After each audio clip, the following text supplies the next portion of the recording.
chuanin equipment singing ni kan enang gym tur zong to back tila adikam chani mina khanin mrishila thakan ei ka nuwa phei chanin easy ang very fitness maintain thang min tia tuna until ti chang pura thei don ti kan tia sa yes 1 2 right up kick yes back hook. Oh my god. Chan anh ta hen fitness championship and thiêu don sang te lo oma. Chan in hoi polo oma in chung tan bi chan ni kan tu tok pa tanga in hoi kan suk le do ni. Let's go. Tahanin. Have to sanitize yourself more. Lom. Chuan MSR hi gym ringo do po MSR hianin fitness ngai po mo ema wangin tun min service sa po khan MSR minin team oma lom te pon hui no ani hi MSR sports performance zone ni a chuan in hnoya gym a kan suk thale do ni tuna han in hnai kan suk thadon me ka achunga hianin let's go physiotherapy le dietitian clinic ani a chung kan en bereng renga hianin therapy in kal herenga hemi ba ka hianin dietitian zaram moi chureng boka omreng boka ron the reng ani ite hi kan focus angi in lo sin cha du takin chan tuna chuanin in noi han a chelo bo man tia ani tak tak lo ka shelawa kan su do na ni in chelo bo ma chan man huang jan hu man lawa na chuan kan su ba ta hanin kan lu ma hanin he enge thil nei bini ten ne ya chuan workout na half tur sang ane boka bag te t-shirt te hoodie thengin en ki ma ta kan ni chuan ate pa ka tilak le zela chuan lu tang yes ngai te en ko la te pon lo o mani Hey. Em cô là nói te no ăn đâu nè á sẽ cái xây được không á cho nên cái bà bố yes cái bà tôi đâu rồi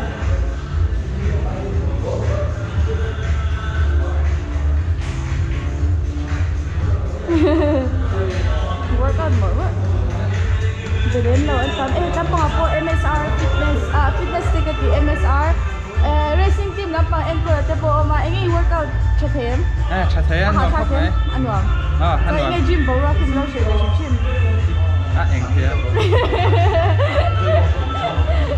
rồi ý kiến anh ấy bây giờ đang workout sắp tới là what check cái này check what check ha có một mấy đâu là what check John Victor tepo nó mình Victor if I could come on là cái tira play ano mong be hi wala niya trainer niya ama hin la sekte man niya sekte lo afelo to kani hey na mai chila trainer hin an tam kilo tam lu ke ju ka chakar ha chan trainer chila tak tak in change de chan MSR hin omra ngani workout ta ko apo ka ila body goals mo Rồi đây chỉ cần một tổ thôi là sao này chứ steam bar đó thì theo căn sẽ phải xem hay steam bar thì theo shower room có cả toilet depot room of 5 mà thì sẽ là tụi ấm đầu tóc xóa hàng workout đấy nữa trainer nha chân với nó hay linh cái chơi tên về đó hay tôi có sử dụng cho thì cái game này cái mà game mà gọi là thằng cái chơi cái game này đầu tiên thì quay coi anh game cái này với chú i leg lampang Friday adia nó sẽ kể là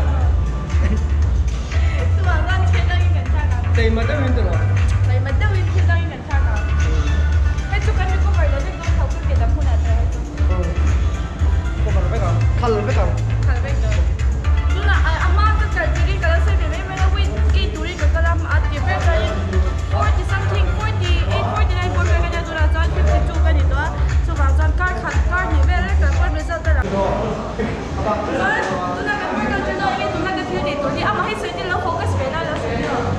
tu na hian part dok ati do na ni bek ta pot tha mem ta hi ola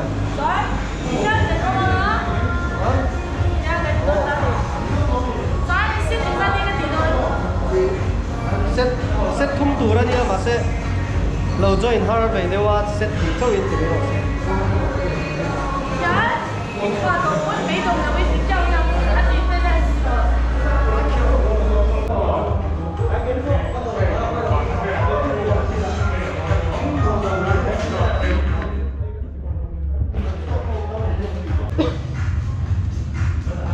Thế kia gì giặt nhỉ?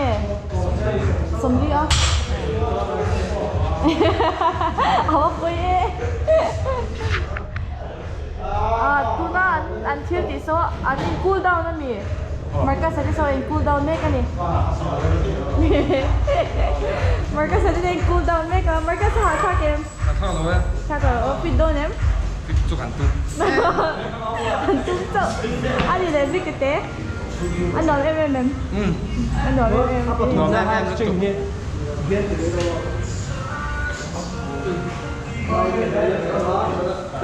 Heavy MSR market lampang hian gym te fitness kitchen ten nei ve ta e the ta kan ta la nang hian heng wi fitness kitchen order thei ten ya hi diet nei mek tan po e chi vek ania a thal tu cho ta rin thei So supplement lam pang la chu kai na.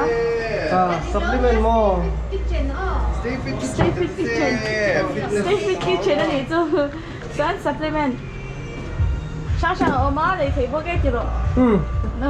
Supplement protein te mass gainer te mo yang te po yom ve ta a tha ni mai lo kal to pro Son, drinks the home. Son, anh muốn giờ ở đâu? cái very châu sáng很开， Ang kho tí tự. 安之后开 influencer 开咩啊？